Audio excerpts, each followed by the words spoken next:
Hello students, good morning all of you.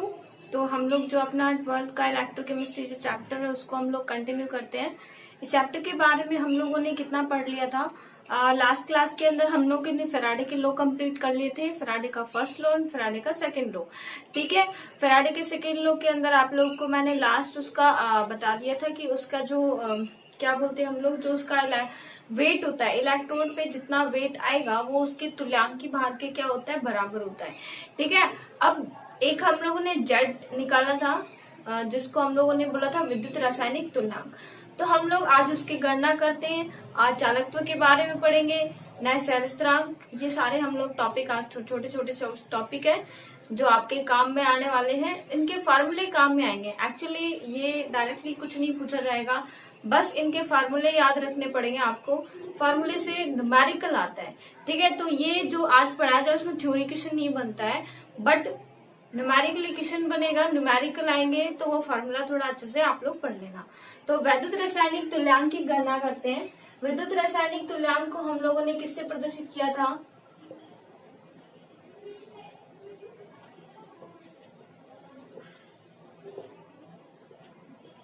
Z से। ठीक है, विद्युत रासायनिक तुल्यांक को हम लोगों ने किससे प्रदर्शित किया था? जेड से। और लास्ट क्लास के अंदर हम लोगों ने देखा कि जो विद्युत रासायनिक तुल्यांक है उसकी वैल्यू किसके बराबर हो जाती है? तुल्यांकी भार के।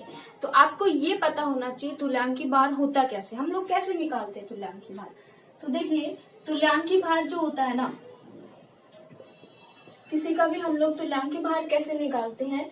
जो उसका मास होता है यानी द्रव्यमान बटे एन फैक्टोरियल।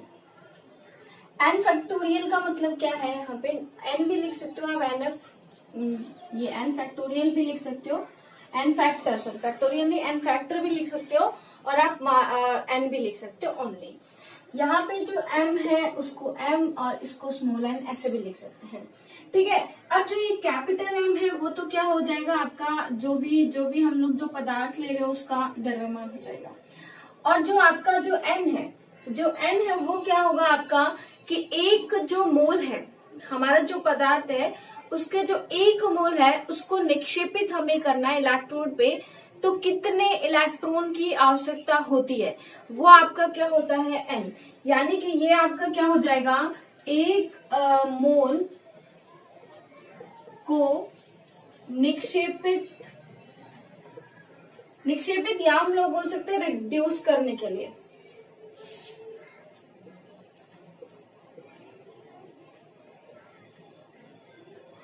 आवश्यक इलेक्ट्रॉन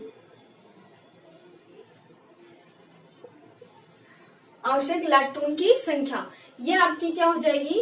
एन वैल्यू हो जाएगी।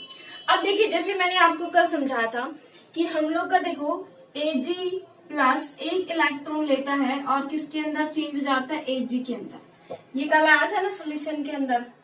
अच्छा, कल एक डायग्राम रह गया था, वो मैं आज भेज दूंगी। तो साइड में जब फैराडे सेकंड लॉ आएगा तो भेज दूंगी। क्या मैंने आपको बोर्ड पे तो बनाया ही है, तो वो नोट्स में नहीं था, तो आप वो बोर्ड से वो लिख लेना। ठीक है ना, नोट्स में ऐड कर लेना, वो डायग्राम जरूर बना लेना, 2 सोल्यूशन वाला। ठीक है, अब देखिए Ag प्लस इलेक्ट्रॉन लेके इसके अंदर चेंज जाता है, तो यहाँ पे कितना इलेक्ट्रॉन काम में आया? एक मोल को करने के लिए एक इलेक्ट्रॉन।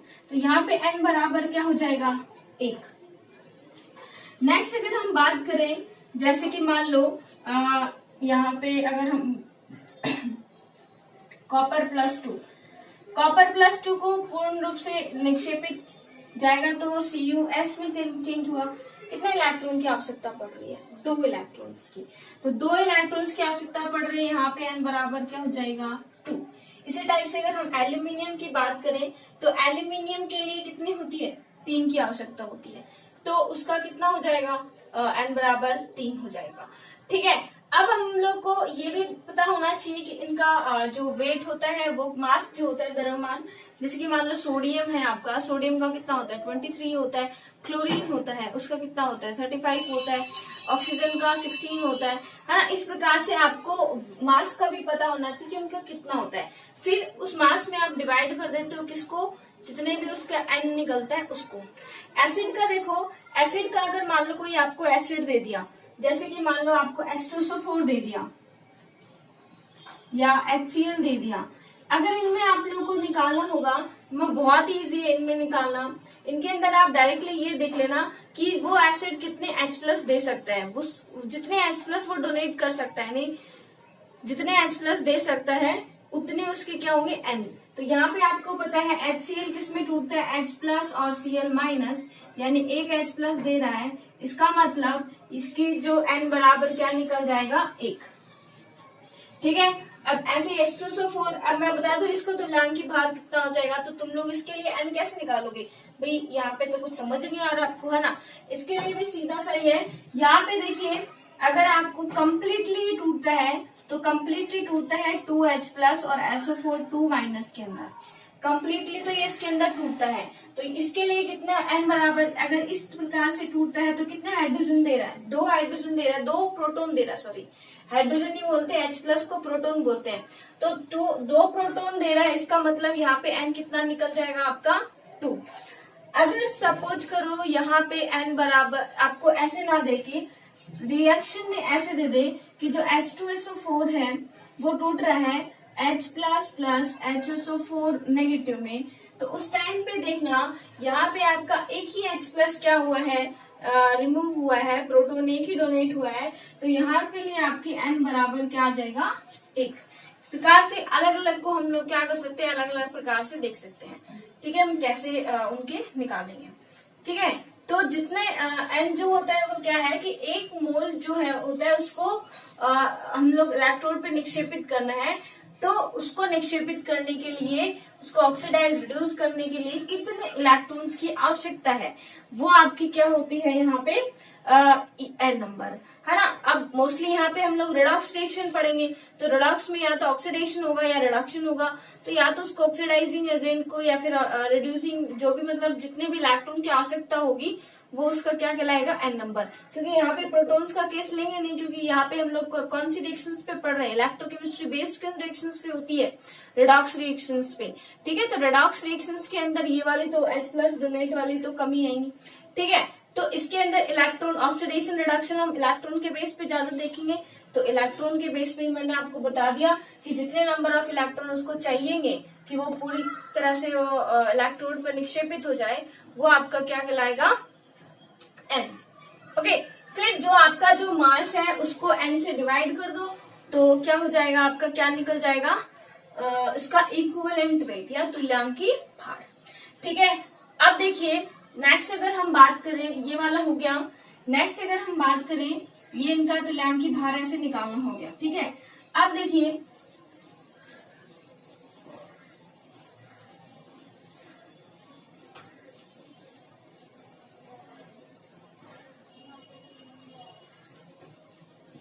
अगर हमें 1 मोल जो है, एक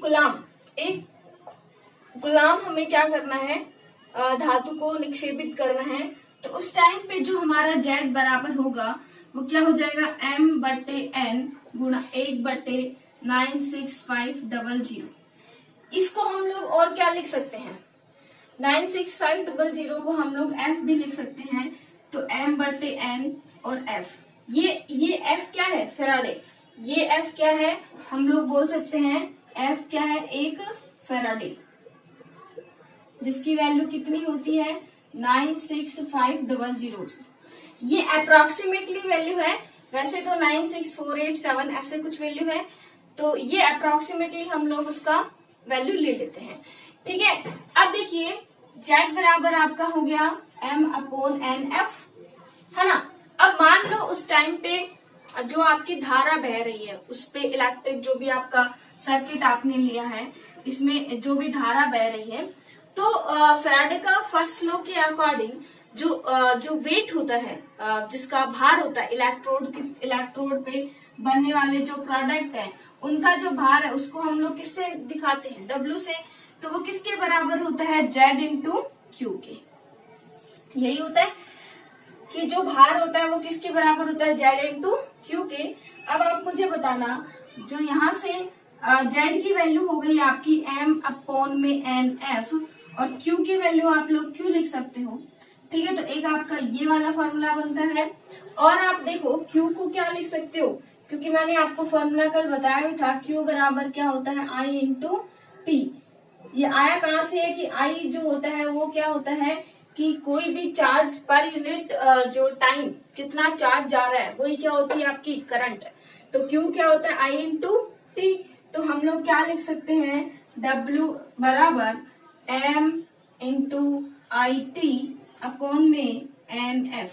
और ये मान लेना इस फॉर्मूले पे ही आपको क्वेश्चन मिलेगा। और बहुत सारे क्वेश्चन आते हैं इस पे, और मोस्टली जो पूछे जाते हैं वो लगभग इसी फॉर्मूले से आपको क्वेश्चन पूछा जाता है।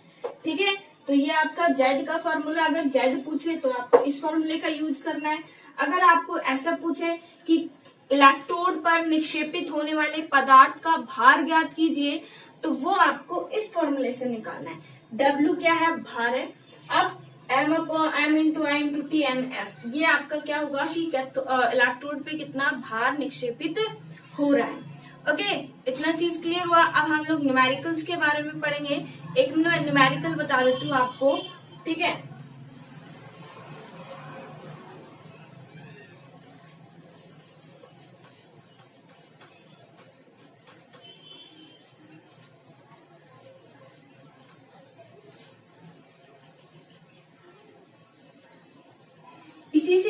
इसी फॉर्मूले से रिलेटेड एक न्यूमेरिकल बता देती हूँ कि उसको कैसे करना है। आपका जो न्यूमेरिकल है वो क्या है कि मान लो हमने क्या किया, CuSO4 का हमारा विलयन है, ठीक है। उसपे हम लोग 1.5 एम्पियर जो धारा है, 1.5 एम्पियर धारा का हम लोग क्या कर रहे हैं, 10 मिनट तक हम लोग क्या कर रहे हैं, उसको प्रवाहित कर रहे हैं। ठीक है, 10 मिनट तक हम लोग उसको क्या कर रहे हैं, प्रवाहित कर रहे हैं। 1.5 एम्पियर धारा है आपकी, और उसको 10 मिनट तक प्रवाहित कर रहे हैं। CuSO4 विलयन है आपका, ठीक है। तो उस टाइम पर जो आपका निक्षेपित कॉपर का जो भार है, कॉपर का जो भार है यानी इलेक्ट्रोड पे कॉपर कितना इकट्ठा होगा, वो आपको क्या करना है, ज्ञात करना है। ठीक है, तो इसके लिए आप क्या करोगे, आपको वैल्यू क्या दी है, सॉल्यूशन किसका है, कॉपर सल्फेट का है। ठीक है, अब आपको पता है कॉपर सल्फेट के लिए जो आप लोग पहले इक्विवेलेंट वेट निकालने हमें, ठीक है ना, इक्विवेलेंट वेट निकालना है, या फिर आप लोग इक्विवेलेंट वेट, ये हम लोग फॉर्मूला हमें बाहर निकालना है। तो देखो, मास पता होना चाहिए हमें, एन पता होना चाहिए, वहां पे धारा आपको दी गई है, टाइम भी आपको दिया गया है, और फैराडे आपको पता है वैल्यू क्या होती है। अब एक चीज देखना कि जो W बराबर है वो मास, देखिए मास किसका है, यहाँ पे किसका भार पूछा गया है, कॉपर का। तो जो कॉपर का जो मास होता है वो कितना होता है आपका, जो अगर हम लोग किस मास की, वैसे कॉपर का जो मास हम लोग द्रव्यमान, ठीक है, तो द्रव्यमान की बात करें तो वो होता है आपका 63.5, ठीक है ना। तो हम लोग क्या निकालेंगे, 63.5, ये हो गया हमारा मास, ठीक है। आई जो है वो कितना है, 1.5, और जो टाइम है वो कितना है, 10। अब देखिए मिनट के अंदर है, ये किसके अंदर है, मिनट के अंदर है, लेकिन हमें टाइम किसके अंदर लेना पड़ेगा, सेकंड के अंदर लेना पड़ेगा।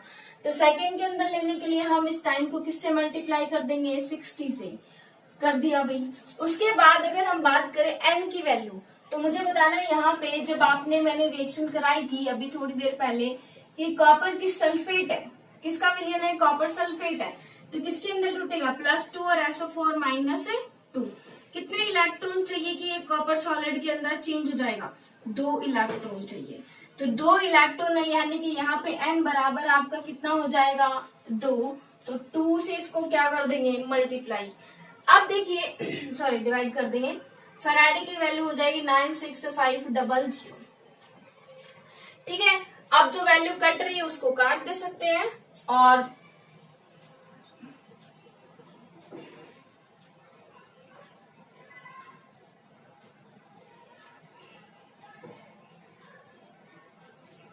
कट जाएगा। और भी मतलब इसको आप सोल्यूशन करोगे तो इसके जो वैल्यू आएगा वो आप लोग निकाल लेना, वो आएगा ग्राम्स के अंदर।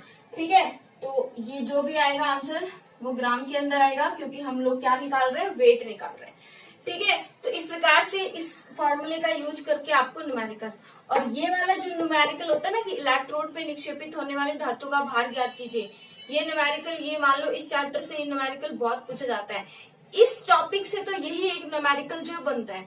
आगे जो नेक्स्ट टॉपिक से उनसे रिलेटेड बनते हैं, नेक्स्ट इक्वेशन आती है। आगे जो गैल्वेनिक सेल पढ़ेंगे हम, जो दूसरा टाइप है वो पढ़ेंगे, तो उसके अंदर आएंगे। ठीक है, अभी इस टॉपिक से रिलेटेड यही फॉर्मूले से क्या होता है, मोस्टली क्वेश्चन पूछे जाते हैं। या फिर आपको जेड बराबर से पूछ दे, नंबर ऑफ इलेक्ट्रॉन्स पूछ सकते हैं, तो भी इसको आप डिफॉर्म करके मतलब वापस से इसको बना के एन की वैल्यू निकाल सकते हो। ठीक है, तो मैं 2 न्यूमेरिकल और दूंगी आपको, वो न्यूमेरिकल आप करके देखना। नहीं होता है तो कल क्लास में उसको सोल्व करवाएंगे, बट एक बार आप करके देखना। न्यूमेरिकल्स ऐसे ही है, सेम से ही है, थोड़ा सा बस आपको उसमें अलग चीजें पूछी गई हैं। ठीक है, एक में नंबर ऑफ इलेक्ट्रॉन्स पूछ लेंगे, मास पूछ सकते हैं कि कौन सा पदार्थ अवक्षेपित हो रहा है। ठीक है, तो वो सब हम लोग पूछ सकते हैं। इस प्रकार से अलग अलग प्रकार के बनेंगे, बट आपको फॉर्मूला ये और ये इसको ये वाला जो आया था ना, जेड बराबर क्या आया था, m/n/f, ये आपको दोनों यहाँ पे रखने। ठीक है, अभी अगर हम लोग नेक्स्ट की बात करें, हम लोग नेक्स्ट टॉपिक के बारे में पढ़ते हैं। नेक्स्ट टॉपिक जो हमारा आता है वो आता है कि वैद्युत अपघटनी जो विलयन है उसके अंदर हम चालकत्व कैसे निकालते हैं। ठीक है, जो हम लोग अभी कौन से पढ़ रहे हैं, वैद्युत अपघटनी सेल ही तो पढ़ रहे हैं, वैद्युत अपघटनी सेल। तो अब वैद्युत अपघटनी जो विलयन है उनका चालकत्व कैसे निकाला जाता है, वैद्युत अपघटनी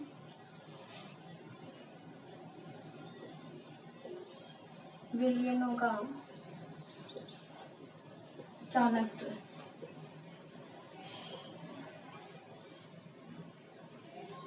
अब देखो, एक चीज आपको पता होगी कि जितने भी हमारे कंडक्टर होते हैं, चालक होते हैं, वो सभी ओम्स के नियम का पालन करते हैं।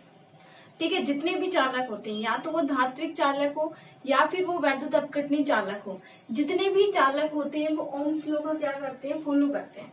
अब ओम्स लॉ हमारा क्या होता है, ओम्स लॉ हमारा होता है कि जो भी हमारा जो भी हमने सोल्यूशन लिया है, जो भी हमारा बैटरी है, सेल है, कंटेनर है, जो भी है, उसके अंदर जो प्रवाहित होने वाली जो धारा है वो डायरेक्टली प्रोपोर्शनल होती है जितनी उस पे वोल्टता दी जाती है। या हम लोग बोल सकते हैं कि जो वोल्टता होती है वो डायरेक्टली प्रोपोर्शनल होती है धारा की, है ना। जितना उसका जो वोल्टता है उस वो धारा की क्या होती है, समानुपाती, आई समानुपाती वी या वी समानुपाती आई, ऐसे लिख सकते हैं हम लोग। ठीक है, अब देखिए, जो आपकी वोल्टता समानुपाती आई होती है, यानी कि जो वोल्टता हम लोग यहाँ पे जो वोल्टेज दे रहे हैं वो डायरेक्टली प्रोपोर्शनल होगा हमारे करंट के, आई क्या होती है, धारा की। ठीक है, तो यहाँ पे जो वी आपका होता है वो तो आगे आपकी वोल्टता, और जो आई है वो क्या हो गई है, धारा। ठीक है, अब हम प्रोपोर्शनलिटी साइन हटाते हैं तो V बराबर हम लोग क्या लगा देते हैं यहाँ पे, R। ठीक है, क्या लगा देते हैं, R। ठीक है, अब अगर हम यहाँ पे उसकी बात करें कि जो I होता है तो वो क्या हो जाता है, V/R। ऐसे भी हो सकता है, V बराबर IR बोल सकते हैं, या RI हम लोग को बोलते हैं, तो I बराबर V/R। ठीक है, इतना हो गया। अब देखिए, जो यहाँ पे हम लोग जो पढ़ रहे हैं, कौन से, वैद्युत अपघटनी जो विलयन है उसके अंदर, अब लोग आपको पता होगा यहाँ पे जो R है वो क्या होते हैं, प्रतिरोध। R जो होता है वो क्या होता है, प्रतिरोध होता है। अब वैद्युत अपघटनी जो विलयन है उसके लिए प्रतिरोध का जो वैल्यू होता है वो बहुत ही हाई होता है। तो वैद्युत अपघटनी विलयन के अंदर प्रतिरोध की बजाय चालकता का हम लोग क्या करते हैं, उपयोग करते हैं। तो यहाँ पे हम लोग बोल रहे हैं कि वैद्युत अपघटनी में हम लोग क्या करेंगे, चालकत्व का क्या करेंगे, यूज करेंगे। ठीक है, यहाँ पर प्रतिरोध की जो वैल्यू होती है बहुत ज्यादा होती है, तो हम लोग प्रतिरोध की बजाय हम चालकत्व का उपयोग करेंगे। जो चालकत्व होता है हमारा वो क्या होता है, प्रतिरोध का व्युत्क्रम होता है। चालकत्व को हम लोग C से प्रदर्शित करते हैं, तो आपका आ जाएगा कि C बराबर आपका 1/R। C बराबर क्या हो जाएगा, 1/R। जो चालक तो होता है वो प्रतिरोध का व्युत्पन्न होता है। अब आप लोग को पता हो कि इस प्रतिरोध की जो यूनिट होती है वो आपकी क्या होती है, ओम। प्रतिरोध की यूनिट क्या होती है, ओम। तो अगर हम इसकी यूनिट निकालें तो बताना जरा, 1/, क्या हो जाएगा, ओम, या फिर क्या हो जाएगा आपका चालकत्व जो होगी ओम इनवर्स, इसको बोलते हैं हम लोग मोह। ठीक है, याद रखना है, इसको हम लोग क्या बोलते हैं, मोह। ठीक है, ये यूनिट कई बार पूछी जाती है। चालकत्व की यूनिट क्या होती है, ओम इनवर्स या फिर मोह। एसआई के अंदर जो इसकी यूनिट होती है वो होती है, एसआई के अंदर इसकी जो यूनिट होती है वो होती है सीमेंस, जिसको हम लोग प्रदर्शित करते हैं एस से। ठीक है, एसआई के अंदर जो इसकी यूनिट होती है वो होती है सीमेंस, जिसको एस से क्या कर दिया जाता है, प्रदर्शित किया जाता है। इज दैट क्लियर कि आपका जो होता है वैद्युत अपघटनी जो सेल होता है उसके अंदर जो जितने भी हमारे सेल है वो ओम्स नियम का पालन करते हैं। तो आप इसके साइड में क्या लिख सकते हो कि ये वाला क्या है, ओम नियम। ये हमारा ओम नियम है, इसको ऐसे भी लिख सकते हैं, जिसमें V हमारी वोल्टता, I हमारी धारा होती है। अगर इसका प्रोपोर्शनलिटी साइन हटाते तो R लगा देते हैं, जहाँ पे R क्या होता है, हमारा प्रतिरोध होता है। ठीक है, तो I इक्वल्स टू क्या होता है, V/R। चूंकि विद्युत अपघटनी विलयन के लिए प्रतिरोध का मान बहुत ही अधिक होता है, तो इसके लिए हम प्रतिरोध की जगह हम लोग क्या यूज करते हैं, चालकत्व का उपयोग करते हैं। चालकत्व जो होता है वो प्रतिरोध का क्या होता है, व्युत्क्रम होता है। तो C बराबर 1/R। अब आपको पता है R की यूनिट क्या होती है, ये ओम होती है। तो जो प्रतिरोध की यूनिट जो हो जाएगी वो क्या हो जाएगी, ओम इनवर्स, या फिर हम इसको क्या बोल सकते हैं, मोह। और एसआई में इसकी यूनिट होती है सीमेंस। इज दैट क्लियर, इतना समझ आया। ठीक है, अभी तो हम लोग ने इसके चालक तो निकाली नहीं है, चालक तो अभी तो C है ना, 1/R ही है। अब हमें इस R की वैल्यू निकालनी पड़ेगी, है ना। चालक तो हम लोग ने क्या बोला कि वैद्युत अपघटनी विलयन के लिए जो चालक तो है वो क्या होता है, प्रतिरोध का व्युत्क्रम होता है। अब प्रतिरोध का व्युत्क्रम है तो हमें R निकालना पड़ेगा पहले। अब R निकालना, देखिए कोई भी जो विलयन होता है उसके अंदर जो प्रतिरोध होता है ना वो क्या होता है,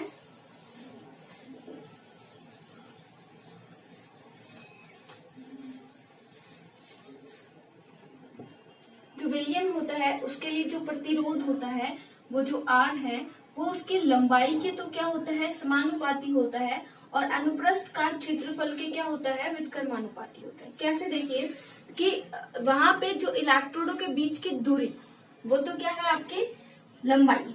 ठीक है, इलेक्ट्रोड के बीच में जितनी डिस्टेंस है, कितना डिस्टेंस है, वो उसके क्या होती है, उसके तो समानुपाती होगा। और जितना एरिया कवर कर रहा है उसके क्या होता है, व्युत्क्रमानुपाती होता है। ठीक है, अब ये होता है आपका प्रतिरोध। ठीक है, अब R बराबर जो हम लोग क्या करेंगे, अब प्रोपोर्शनलिटी साइन हटाएंगे तो यहाँ पे हम लगाएंगे रो, यहाँ पे हम लोग क्या लगाएंगे, रो। इसको हम लोग क्या बोलते हैं, रो बोलते हैं। ठीक है, अब देखिए रो और L/में A। ठीक है, अब अगर हम लोग ये सभी चीजें यहाँ पे लिखें तो रो बराबर, रो को हम लोग बोलेंगे विशिष्ट प्रतिरोध, विशिष्ट प्रतिरोध, या इसको बोल सकते हैं प्रतिरोधकता। ठीक है, इसको हम लोग क्या बोलते हैं, विशिष्ट प्रतिरोध। L जो होता है वो हमारा क्या है, लेंथ या distance in between the electrodes, और A जो होता है वो होता है आपका क्षेत्रफल। ठीक है, अब देखिए यहाँ पे आपको भी पता है R क्या है, विशिष्ट प्रतिरोध है। ठीक है, सॉरी रो क्या है, विशिष्ट प्रतिरोध है। अब आपके पास R की वैल्यू आ गई है, रो L/में A। अब चूंकि विशिष्ट प्रतिरोध है ये, ठीक है, तो आपको विद्युत अपघटनी सेल के अंदर प्रतिरोध लेना ही नहीं है, प्रतिरोध तो लेना ही नहीं है। तो हम लोग क्या करेंगे, विशिष्ट प्रतिरोध की जगह जो वैद्युत अपघटनी सेल के अंदर क्या यूज किया जाता है, विशिष्ट चालकत्व। क्या यूज किया जाता है, विशिष्ट चालकत्व। क्योंकि हमने देखो प्रतिरोध की जगह हमने क्या यूज किया था, चालकत्व C, जो कि क्या हो गया था, प्रतिरोध का व्युत्क्रम। तो यहाँ पे विशिष्ट चालकत्व क्या हो जाएगा, जो आपका विशिष्ट प्रतिरोध है उसका व्युत्क्रम। अब विशिष्ट प्रतिरोध, जो विशिष्ट चालकत्व जो होती है ना, इसको हम लोग कापा से प्रदर्शित करते हैं। अब ये के जो है ना, ये सिंपल के वाला नहीं है, ये डिजाइनर के है। ठीक है, थोड़ा सा डिजाइन करके आप इसको बना लेना। तो ये कापा बोलते हैं इसको। ठीक है, तो वैसे कप्पा होता है, KPPA वाला, कटप्पा मत कर देना, कप्पा। ठीक है, तो ये इसको ऐसे ऐसे करना, कप्पा। ठीक है, तो ये जो कापा होता है ये क्या होता है,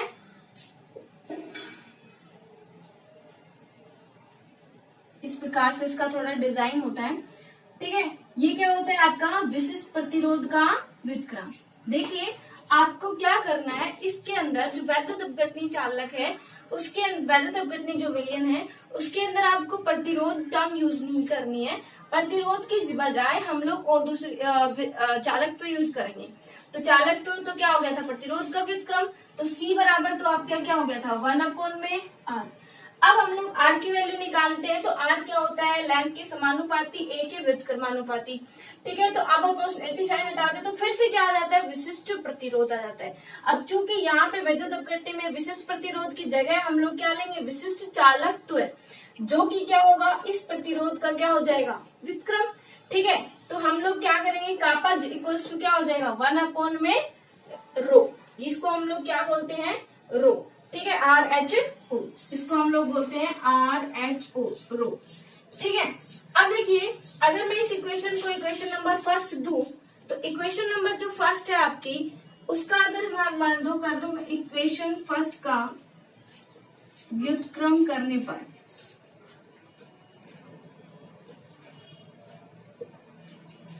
इक्वेशन फर्स्ट का व्युत्क्रम कीजिए, क्या आ जाएगा, 1/R। R की जगह क्या हो जाएगा, 1/R, क्या हो जाएगा, 1/रो, और ये क्या हो जाएगा, A/में L। हो जाएगा कि नहीं हो जाएगा, हो जाएगा। अब 1/R को आप लोग क्या लिख सकते हो, 1/R को आप लोग क्या लिख सकते हो, C। तो क्या आ जाएगा, C। 1/रो को आप लोग क्या लिख सकते हो, कपा। तो ये आ जाएगा कपा इंटू A/में L। अब जो आया है इसके अंदर बताना प्रतिरोध का टर्म है क्या, नहीं है, तो ये आपका होता है वैद्युत अपघटनी की चालकत्व है। ये तो क्या है आपका वैद्युत अपघटनी विलयन का चालकत्व है। अब अगर हमें मान लो विशिष्ट चालकत्व निकालना है, तो विशिष्ट चालकत्व क्या होता है, कपा।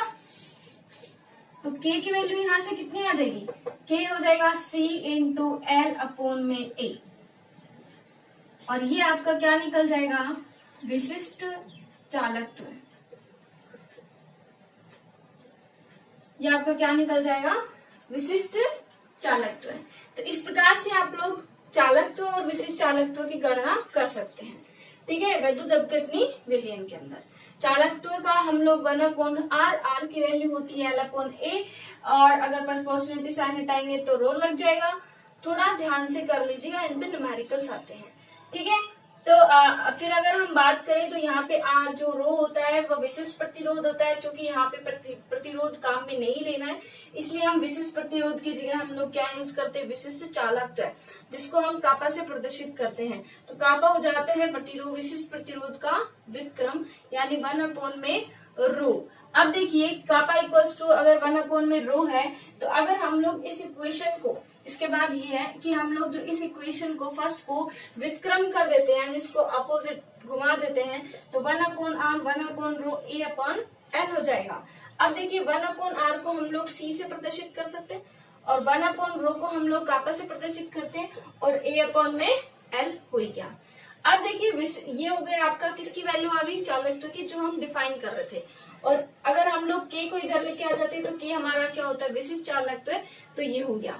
अब आप मुझे एक बात बताना कि जो विशिष्ट चालकत्व होता है वो हम लोग कब यूज करते हैं, मोस्टली जब हम लोग यूनिट में वैल्यू लेते हैं। जैसे मान लो यहाँ पे हम लोग बोल दें कि इसका एरिया भी क्या हो जाए, 1 के बराबर, लेंथ भी 1 के बराबर हो जाती है, तब वो चालकत्व कहलाता है आपका विशिष्ट चालकत्व। ठीक है, यानी कि अगर ये दोनों चीजें बराबर हो जाती है तब वो चालकत्व आपका क्या होता है, विशिष्ट चालकत्व के बराबर होता है। तो यानी कि हमें क्या करना पड़ेगा, एक जो हम लोग ऐसे कुछ सेल बनाएंगे,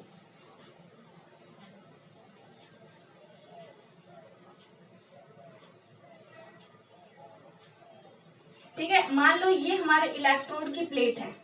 ठीक है, ये भी इलेक्ट्रोड की क्या है, प्लेट है। अब इसके ऊपर इधर हमने कुछ बैटरी वगैरह लगा रखी है, जो भी है ना। अब यहाँ पे देखिए, ये आपके इलेक्ट्रोड है, इलेक्ट्रोड की जो प्लेट है 1 सेंटीमीटर, और इन इलेक्ट्रोड के बीच में जो डिस्टेंस है वो भी हमने क्या ले लिया, 1 सेंटीमीटर, यानी L बराबर भी हमने क्या ले लिया, 1 सेंटीमीटर। अब हम लोग यहाँ इस कंटेनर के अंदर या सेल के अंदर कोई भी हम लोग क्या डालेंगे, वैद्युत अपघटनी विलयन डालेंगे।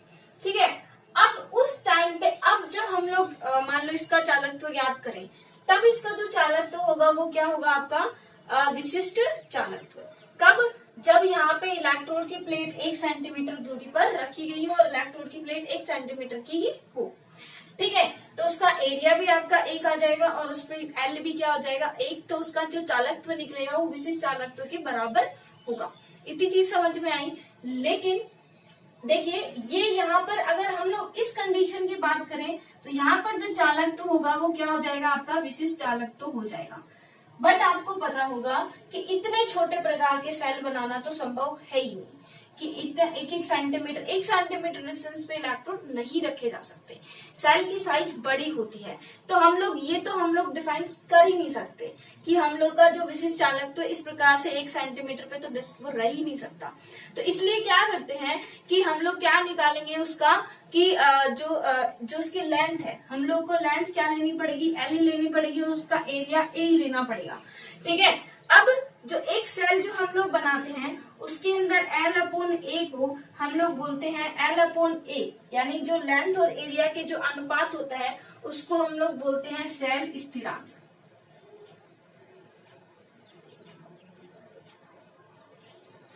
ठीक है, यानी किसी भी सेल के अंदर जो आपका L और A का जो अनुपात होता है उसको हम लोग बोलते हैं सेल स्थिरांक, और इसको हम कैपिटल X से क्या करते हैं प्रदर्शित करते हैं। अब देखना कि कैपिटल X से इसको प्रदर्शित कर दिया तो X बराबर आपका क्या आ गया, X बराबर आपका आ गया L/A आ गया। अब हम लोग लास्ट जो हम लोग चालकत्व या विशिष्ट चालकत्व की जो वैल्यू थी वो क्या निकाल रहे थे, जो कापा आपका निकला था लास्ट हम लोग का निकला था ना C बराबर क्या निकला था कापा और A/L, ऐसे ही निकला था। ठीक है, फिर हम लोगों ने कापा बराबर क्या कर दिया था C × L/A, ये निकला था। ठीक है, ये चालकत्व और ये क्या था विशिष्ट चालकत्व है। अब देखिए अगर हम लोग विशिष्ट चालकत्व निकालना चाहें तो देखिए विशिष्ट चालकत्व में हम लोग क्या लिख सकते हैं, L/A को हम लोग क्या लिख सकते हैं सेल स्थिरांक। तो यहाँ पे क्या हो जाएगा C × X, जहाँ पे X आपका क्या होता है सेल स्थिरांक। इट मीन्स जो विशिष्ट चालकता होती है आपकी वो क्या होती है चालकत्व गुणा सेल स्थिरांक।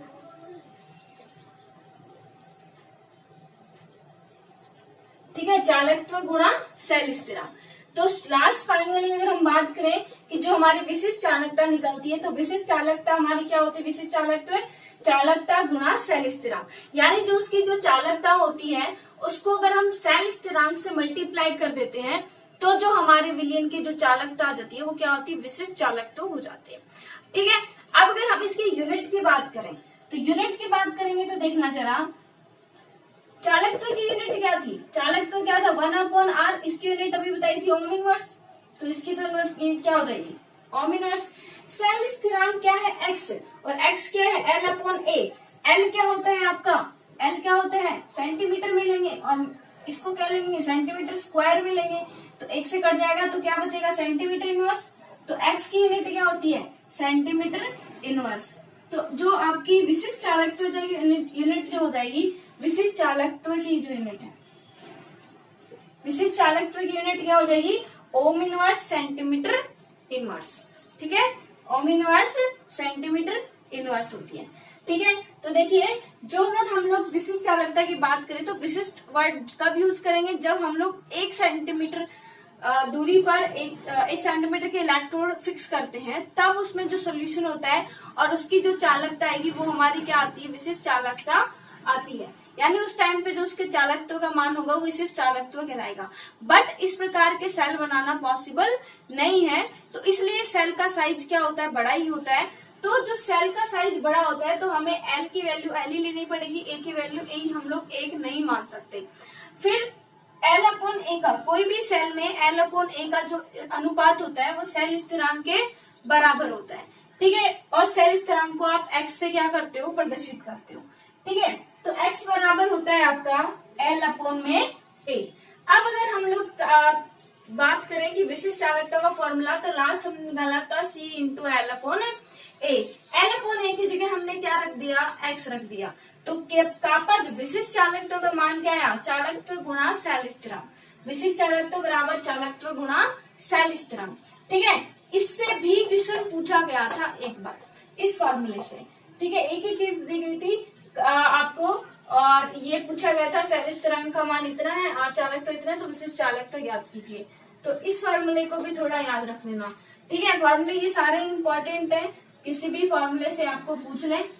शैल स्थिरांक क्या होता है वो भी पता चल गया। ठीक है, कि जो शैल स्थिरांक क्या हो गया कि कोई भी जो अपना सोल्यूशन होता है उसके अंदर जो उसके इलेक्ट्रोड के बीच की दूरी और जो उसका क्या बोल सकते हैं हम लोग, क्षेत्रफल। तो इलेक्ट्रोड के बीच की दूरी और उनके क्षेत्रफल के अनुपात को हम लोग क्या बोलते हैं, शैल स्थिरांक कहते हैं। ठीक है, तो ये हमारी क्या हो गया, कम्प्लीटली शैल स्थिरांक हो गया। तो आज हमारे 3-4 टॉपिक कंप्लीट हो चुके हैं, छोटे छोटे से टॉपिक थे ये वाले। अब इसके बाद देखिए चालकत्व शुरू होता है, तुल्यांकी चालकत्व, मोलर चालकत्व, इस सब के बारे में तो वो हम लोग नेक्स्ट क्लास के अंदर कंप्लीट करेंगे। इतना आप इनको अच्छे से पढ़िए और साथ साथ में पढ़ते रहिए, क्योंकि चैप्टर थोड़ा सा समझने लायक है। ऐसे नहीं है कि रट्टाफिकेशन से हो जाएगा बाद में भी, तो थोड़ा सा आप इसको साथ साथ में पढ़ते रहिएगा। ठीक है, और न्यूमेरिकल्स इसके 1-2 मैं भेजूंगी साथ में, और इससे रिलेटेड भी भेजूंगी, तो न्यूमेरिकल्स आप जरूर करके देखिएगा। इस चैप्टर में न्यूमेरिकल 100% आता है। न्यूमेरिकल्स कहीं इधर उधर नहीं होते, न्यूमेरिकल इसी चैप्टर में एक आंसर न्यूमेरिकल्स आते हैं। आते भले इसके अंदर 4-5 फिक्स पे ही हैं, बट आता जरूर है। तो उसके अंदर तो मैंने आपको बता दिया था, वहां से तो एक फॉर्मूला बना था हमारा। इसके बाद ये और ये फॉर्मूला बनता है जहां से आपको न्यूमेरिकल पुटअप हो सकते हैं। ठीक है, तो आप इसको अच्छे से अपना स्टडी कीजिए और साथ साथ में नोट्स अच्छे से प्रिपेयर कीजिए, और इस चैप्टर को प्लीज अच्छे से पढ़ लेना, क्योंकि ये चैप्टर आसानी से समझ आ जाएगा तो आ जाएगा, नहीं आया तो फिर उसके बाद सब पत्ती गुल है आपकी। ठीक है, तो अच्छे से साथ साथ में पढ़ते रहिएगा। नहीं समझ में आता है तो आप मुझसे पूछ सकते हो। ठीक है, नेक्स्ट क्लास में मिलते हैं, अभी बाय।